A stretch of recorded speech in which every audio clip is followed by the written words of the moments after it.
Hey guys, welcome back to my YouTube channel. My name is Luna and I am a real estate agent here in the Orlando area. And today's video will be on 5 mistakes that sellers make while selling their home. And before we get started, don't forget to subscribe to my channel, like the video, share my video, and also hit the notification bell. Now let's get to it.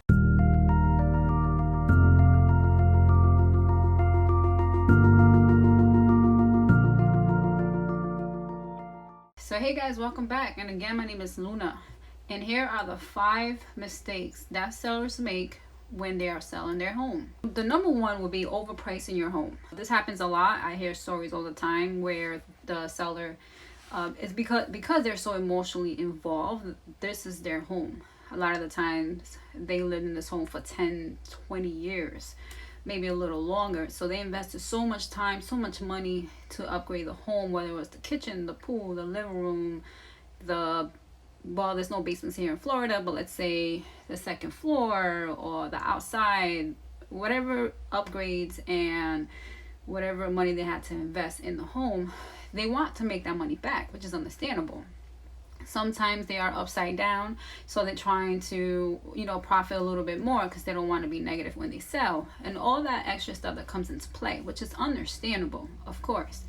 But you also got to take into consideration when you are selling your home and you overprice your home, there are other homes in the area that this buyer could also look at that is probably priced at the right price point. So if they see 3 homes priced, let's say at $325, and your home is priced at $500, and all these 4 homes are similar, then they're gonna overlook your home, no matter if you did all the upgrades, because the other homes can have similar upgrades as well.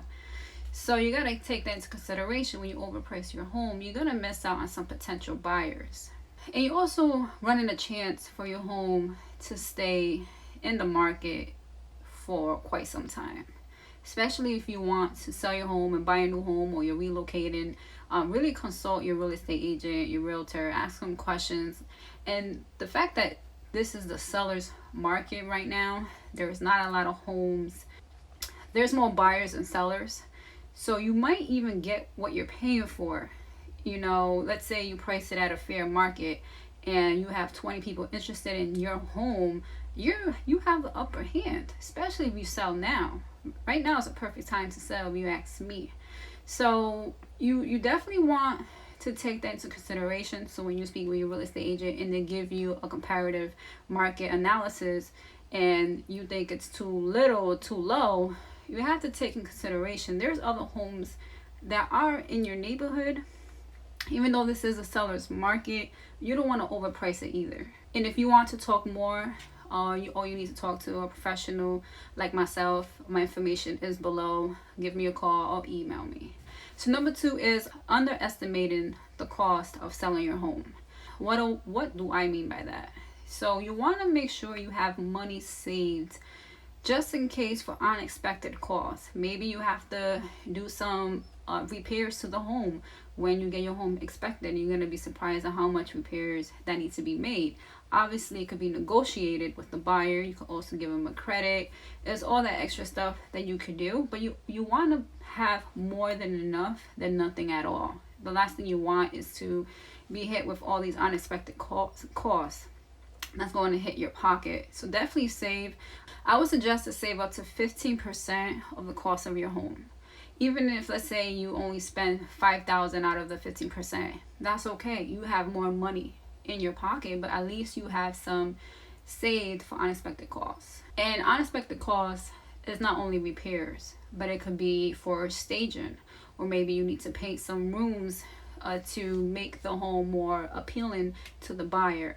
Also, if you need to hire a professional photographer, videographer to make the images pop and also be more appealing to the buyer, because the more appealing your home is, the quicker you'll get a buyer. Even though this is a seller's market, but you'd be surprised, there are still some homes that stay in the market for a little longer, and usually it's because of the image, or maybe their home is too crowded. They have clothes everywhere, furniture everywhere, images of them everywhere. Keep that in mind. There are some investments that you might have to make, but if you speak to your real estate agent, he or she will be able to guide you and maybe negotiate the cost. Okay, so that is tip number 2, or just number 2. So let's get to number 3. So number 3 is ignoring the repairs. This kind of correlates with number 2, ignoring the repairs. What I mean by that is, you'd be surprised how many times sellers don't either disclose the repairs, or they're not even aware of the repairs. That's why sometimes it's important to do a pre-inspection, which could be done. It's better for you as a seller, so that way you know what needs to be fixed. And like I mentioned on number 2, this is negotiable. You could negotiate this with the buyer if the buyer is interested. Sometimes it could be half and half, sometimes it could be the full amount, sometimes you can give the buyer some credit for the repairs. So just keep that in mind. If it's minor, sometimes we ignore things that are minor, but it's not minor to a buyer. So if it's too many things that need to be fixed in the home, you might lose a potential buyer. So keep that in mind. Do not ignore the repairs of your home.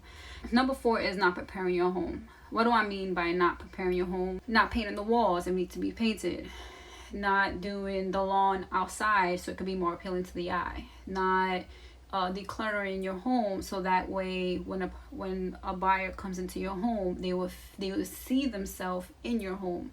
Take you out of your home, meaning if you have a whole bunch of pictures of you and your kids, when a buyer comes in and they see a whole bunch of pictures, they won't be able to see themselves in your home. They won't be able to see themselves in their future home. Prepare your home for the sale, and also be prepared to show your home at any moment. Always be open, because the last thing you want is to lose a potential buyer.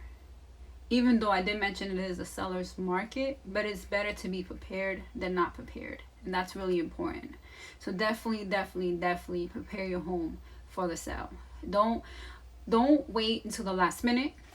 If you have some walls that need to be painted, or the rugs that need to be removed, or if you need to hire someone to do the staging of your home, or you need to declutter a lot of things in your home, do that as soon as possible, even before you put your house in the market. And that is really important. You want to prepare your home, because you'd be surprised how many individuals that just sell their home like that. I remember someone that was trying to sell their home, and they never sold their home because, now that I think about it, their home wasn't appealing to the eye. There was a lot of furniture. It was very crowded. The walls were all painted different colors. And that's why the home was never sold.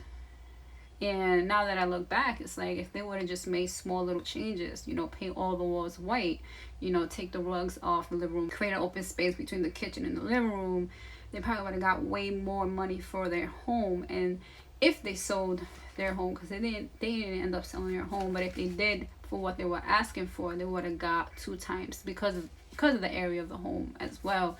But because the home needed so much work and they never prepared their home for the sale, the home ended up just staying there for a very, very long time until they just end up keeping the home. So avoid those mistakes. And yeah, so number 5 will be hiring the right real estate agent to sell your home. You want a real estate agent, and I mentioned this on my other video. You want to hire a real estate agent who has good intentions, who is there to help you to sell your home, that will guide you, that will give you the steps and even more, because there is other steps into selling your home, and who will actually say, look, let's hire a professional photographer, look, this is what you need to do, look, this is what's going to help you. So definitely hire a real estate agent that has good intentions and that will guide you in the right direction. And yes, if you have any questions, or if you need to speak to a professional, feel free to email me or give me a call. My information is below. And also, if you are in the Orlando area, or if you're thinking about relocating to the Orlando area or Florida overall, also email me. I would love to chat. And again, don't forget to subscribe, like my video, share my video if you know anyone that's looking to sell their home, and don't forget to hit the notification bell. Thank you again for watching my video, and I'll talk to you soon. Peace.